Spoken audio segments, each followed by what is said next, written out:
जय हिंद दोस्तों। बहुत बड़ी खुशखबरी है। यूपी होमगार्ड की भर्ती के फॉर्म डलना शुरू हो गए हैं। जो यूपी होमगार्ड की भर्ती होने वाली थी 41,424 पदों पर भर्ती होने वाली, काफी बहुत बड़ी भर्ती है भाई, होने वाली है। मैं आपको इस वीडियो में यूपी होमगार्ड के पूरा प्रोसेस के बारे में बताऊंगा। क्या क्राइटेरिया, क्या एजुकेशन है, सारा कुछ आपको इस वीडियो के अलावा कहीं भी नहीं आना पड़ेगा। सारा डिटेल सिलेबस वगैरह सारा आपको इस वीडियो में बता दूंगा। अगर आप चैनल पर नए हैं तो चैनल को सब्सक्राइब करें, बेल आइकन दबाना ना भूलें। तो दोस्तों इसमें मेल फीमेल दोनों कैंडिडेट अप्लाई कर सकते हैं और इसके फॉर्म डलना शुरू हुए हैं। तो मैं आपको सारी डिटेल बताने वाला हूँ। तो चलो स्टार्ट करते हैं। तो जैसे होमगार्ड जो यूपी होमगार्ड भर्ती 2025-26 की बात करें तो उसमें कुल पद हैं 41,424। टोटल पद कितने 41,424 अभी हैं। आगे बढ़ सकते हैं, संभावना है कि 50,000 तक प्लस वैकेंसी आने वाली है। तो इसके ऑनलाइन आवेदन करने की प्रारंभिक डेट क्या है? 18 नवंबर 2025, मतलब 18 तारीख से फॉर्म अप्लाई करना शुरू हो गए, फॉर्म डालना शुरू हो गए। और इसके आवेदन की लास्ट डेट क्या है? अंतिम डेट 17 दिसंबर 2025। अंतिम तिथि क्या है? 17 दिसंबर 2025 तक अप्लाई कर सकते हैं। अगर जिसका भी भाई फॉर्म 17 तारीख से पहले भर रखा है, इसकी फीस जमा नहीं हुई है, उनकी जो लास्ट डेट है फीस जमा करने की, आवेदन शुल्क जमा करने की अंतिम तिथि क्या है? 20 दिसंबर 2025 तक। कहने का मतलब ये है, अगर आपका फॉर्म भर गया है, आपकी फीस जमा नहीं हुई और 17 तारीख से ज़्यादा हो रखे, तो आप 20 तारीख तक फीस जमा कर सकते हैं। 20 तारीख तक फीस जमा कर सकते हैं। और महिलाओं के लिए इसमें आरक्षण 20% मिला है। महिलाओं के लिए 20% आरक्षण है। इसमें जो 20% वैकेंसी वो महिलाओं के लिए है और भूतपूर्व सैनिक के लिए 5% वैकेंसी है और स्वतंत्रता सेनानी के लिए 2%।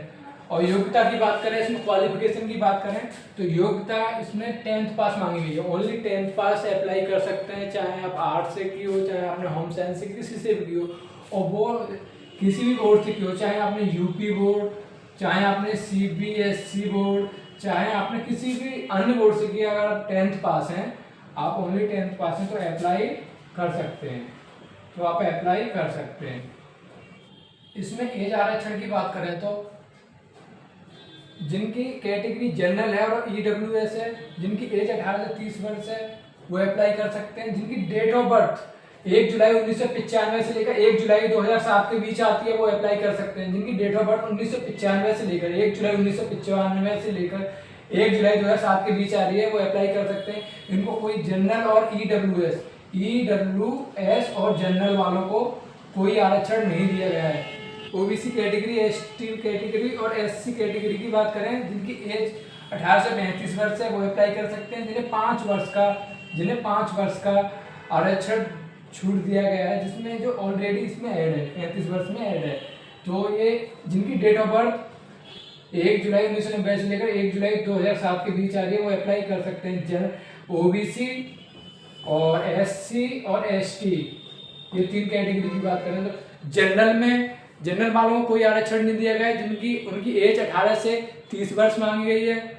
और ओबीसी, एसटी और एसटी वालों की आयु 18 से 35 वर्ष मांगी, इनको 5 साल का आरक्षण दिया गया है।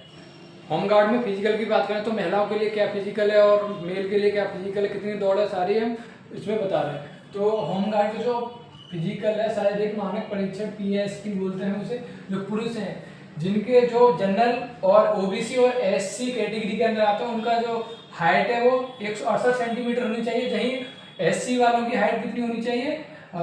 160 सेंटीमीटर।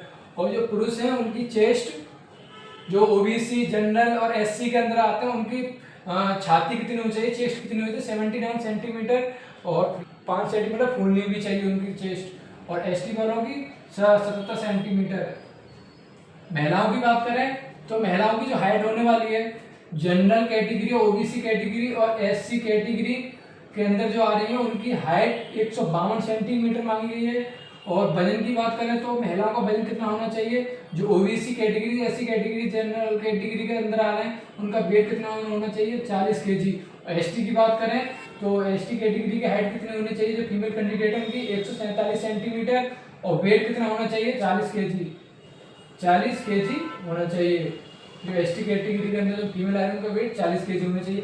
शारीरिक दक्षता परीक्षण PST की बात करें तो जो मेल कैंडिडेट हैं उनकी रनिंग कितनी होने वाली है 4.8 किलोमीटर 4.8 किलोमीटर जिनको टाइम मिलेगा कैंडिडेट को 28 मिनट। जो मेल कैंडिडेट उनको कितनी रेस लगानी है 4.8 किलोमीटर, टाइम कितने मिला है 28 मिनट, कितना 28 मिनट। वहीं फीमेल कैंडिडेट की बात करें तो उनकी रनिंग कितनी किलोमीटर लगाने वाली है, उनको कितनी रनिंग लगानी है 2.4 km किलोमीटर लगानी है, और वही टाइम मिलेगा उनको 16 मिनट का टाइम मिलेगा, और 2.4 किलोमीटर रनिंग लगानी है फीमेल कैंडिडेट को। जो सिलेक्शन प्रोसेस है, चयन प्रक्रिया कैसे होने वाली है, तो सबसे पहले क्या आपका रिटन एग्जाम होगा, सबसे पहले लिखित परीक्षा होगी। आपकी क्या लिखित परीक्षा होगी, जो ऑफलाइन होने वाली है, लिखित परीक्षा होगी।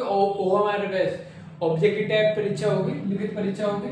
उसके बाद DV PST दौड़ ये होगा। उसके बाद मेडिकल एग्जामिनेशन होगा, चिकित्सा परीक्षण होगा। उसके बाद जो सैलरी होने वाली है आपकी, जो सैलरी होने वाली है होमगार्ड की, वो क्या होने वाली है 28,000 से लेकर 30,000 तक भत्ते सही 28 से 30,000 पर मंथली आपको सैलरी मिलने वाली है। करें जो रिक्वायर्ड डॉक्यूमेंट है, क्या डॉक्यूमेंट लगने वाले हैं आपके, इंपोर्टेंट डॉक्यूमेंट की बात करें तो सबसे पहले आपको क्या है OTR रजिस्ट्रेशन करना है, 1 टाइम रजिस्ट्रेशन करना है। UPPRB की वेबसाइट पर जाकर सबसे पहले रजिस्ट्रेशन करना, उसके बाद ही आप फॉर्म अप्लाई कर सकते हो। पहले आपको रजिस्ट्रेशन करना होगा OTR का, किसका OTR का, UPRB की वेबसाइट पर जाकर OTR करना होगा। उसके बाद जो 10th की मार्कशीट होनी चाहिए आपके पास, सर्टिफिकेट है तो सर्टिफिकेट, मार्कशीट है मार्कशीट आप स्कैन करके लगा सकते हैं, डिजी लॉकर के द्वारा भी अपलोड कर सकते हैं। और दूसरा आपका होना चाहिए कास्ट सर्टिफिकेट होना चाहिए। ST और ST वालों का, SC और ST वालों का कास्ट सर्टिफिकेट होना चाहिए। EWS सर्टिफिकेट होना चाहिए, जो 1/4/2025 से फॉर्म भरने की लास्ट डेट तक मान्य रहेगा। मतलब कि आपका जो EWS सर्टिफिकेट है वो 1 अप्रैल 2025 से लेकर जो लास्ट डेट है फॉर्म भरने की उसके बीच का ही होना चाहिए, उस बीच में ही बना होना चाहिए, उससे पहले का नहीं चलेगा। उसके बाद डोमिसाइल सर्टिफिकेट, निवास प्रमाण पत्र होना चाहिए, जो सभी के लिए कंपलसरी है, सभी के लिए कंपलसरी है। चाहे आप SC से हो, चाहे आप जनरल से हो, चाहे आप OBC से हो, चाहे आप ST से हो, चाहे आप EWS से हो, आप किसी से भी हो, आपको डोमिसाइल निवास प्रमाण पत्र अनिवार्य है, वो आपको लगाना ही पड़ेगा। जो सरकारी कर्मचारी है उसके पास NOC नॉन ऑब्जेक्शन सर्टिफिकेट होना कंपलसरी है। एग्जाम पैटर्न की बात करें तो ये ऑब्जेक्टिव टाइप परीक्षा होने वाली, रिटन परीक्षा होगी, ऑफलाइन परीक्षा होगी। यहाँ तक उम्मीद है ऑफलाइन परीक्षा होगी और ऑब्जेक्टिव टाइप होगी। इसमें एक ही सब्जेक्ट आएगा, ओनली एक ही सब्जेक्ट, वो है GK। इसमें ओनली GK आएगा आपका, GK सामान्य ज्ञान। इसमें 100 प्रश्न होंगे आपके, 100 नंबर के होंगे और 2 घंटे का आपको टाइम मिलेगा। 2 घंटे का टाइम मिलेगा, 100 क्वेश्चन होंगे और 100 ही नंबर के होंगे। प्रत्येक क्वेश्चन का 1 अंक आपको मिलेगा, 1 क्वेश्चन पर 1 नंबर मिलेगा आपको। और परीक्षा OMR बेस्ड होगी। मैं एक बात बताना भूल गया कि आप सोच रहे हैं कि मेरी डिस्ट्रिक्ट में वैकेंसी कम है तो मैं किसी और डिस्ट्रिक्ट से फॉर्म भर लूँ, ऐसा नहीं कर सकते आप उसी डिस्ट्रिक्ट से फॉर्म भर सकते हैं जिस डिस्ट्रिक्ट के आप मूल निवासी हैं। आप जिस डिस्ट्रिक्ट के रहने वाले हैं, आपका निवास प्रमाण पत्र बना हुआ, आप उसी डिस्ट्रिक्ट से फॉर्म भर सकते हैं। आप ऐसा नहीं है कि आप दूसरी डिस्ट्रिक्ट से फॉर्म भर सकते हैं, ऐसा नहीं है। आप एक डिस्ट्रिक्ट से फॉर्म भर पाएंगे जिसके आप मूल निवासी होंगे। वीडियो अच्छी लगे तो कमेंट बॉक्स में बताएं कैसी लगी। भाई मेहनत लगती है वीडियो बनाने में, प्लीज़ लाइक तो किया करो, सब्सक्राइब भी। मिलते हैं ऐसी नई वीडियो में, तब तक के लिए जय हिंद, जय भारत।